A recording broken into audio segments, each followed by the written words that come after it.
আমার না একটা অনুরোধ আছে, কালকে কিন্তু যখন পাত্রপক্ষ আসবে সবাইকে বাড়িতে একসঙ্গে থাকতে হবে। আমি কারুর কোনো অজুহাত শুনবো না। গঙ্গাধর ঘটক, হ্যালো। মা জননী, পল্লবী মায়ের জন্য একটা ভালো সম্বন্ধ পেয়েছি। কি সত্যি? হ্যাঁ, আমি সব তথ্য আপনার মোবাইলে পাঠিয়ে দেবো। পাত্রপক্ষ কিন্তু কালই দেখতে আসতে পারে। আচ্ছা দাঁড়ান দাঁড়ান, বলছি যে পল্লবীর কুষ্টিতে যে একটা বিয়ের ফাঁড়া আছে এইসব কথা ওদের জানিয়েছেন তো? Hello hello hello hello hello, কিছু শুনতে পাচ্ছি না। হ্যালো হ্যালো, আপনার কথা কিছু শুনতে পাচ্ছি না, ওসব পরে দেখা যাবে। যা কেটে গেল। এ বাবা, এ তো বন্ধ বলছে। যাকে বচ্চাজি মশাই নিশ্চয়ই সব জানিয়েছেন। মা কালী হয়তো আমার মেয়ের কুষ্টির ফাঁড়াটা কাটিয়ে দিয়েছেন, নয়তো এই ইঙ্গিত।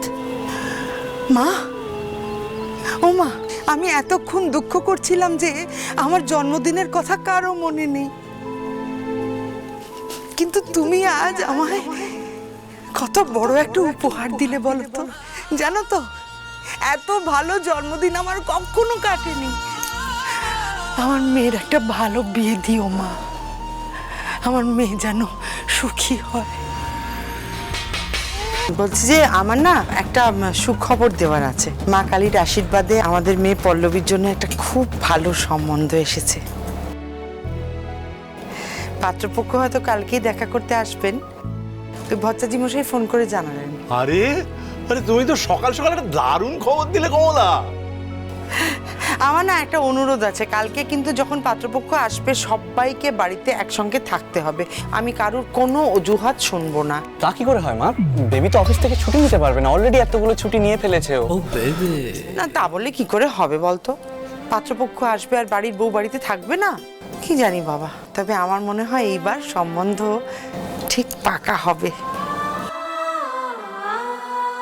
সে তো তুমি প্রত্যেকবারই বলো সম্বন্ধ পাকা হবে পাকা হবে, হয়তো না, কিন্তু এইবার ঠিক হবে, দেখিস।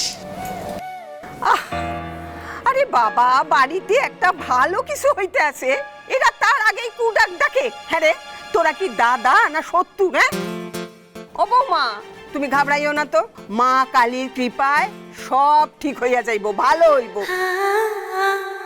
ও বড় বৌদি, এক কাপ চা হবে, দাও না।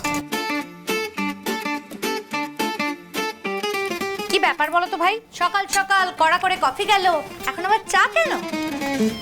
কফি খাবে না? বড় বৌদি, কি আমার চাই চলবে গো। এ কি, তুমি প্রীতি এটো থালায় খাচ্ছ কেন?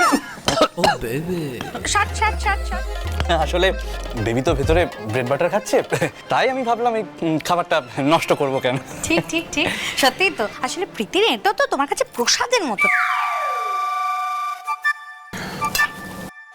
এই, তুমি নিচ্ছ কেন? আরে বাবা, একটাই তো নিচ্ছি। একটাও না, রেখে দাও, রেখে দাও। তুমি তো নিজের শরীরের যত্ন নেবে না, তাই আমাকেই নিতে হবে। তুমি আছো তাই এই সমস্ত তুচ্ছ ব্যাপারে মাথা কামাই না। জানি তো আমার ডাক্তার নিয়ে মজুদ আছে। কমলা নিবাস আমাদের, কমলা নিবাস।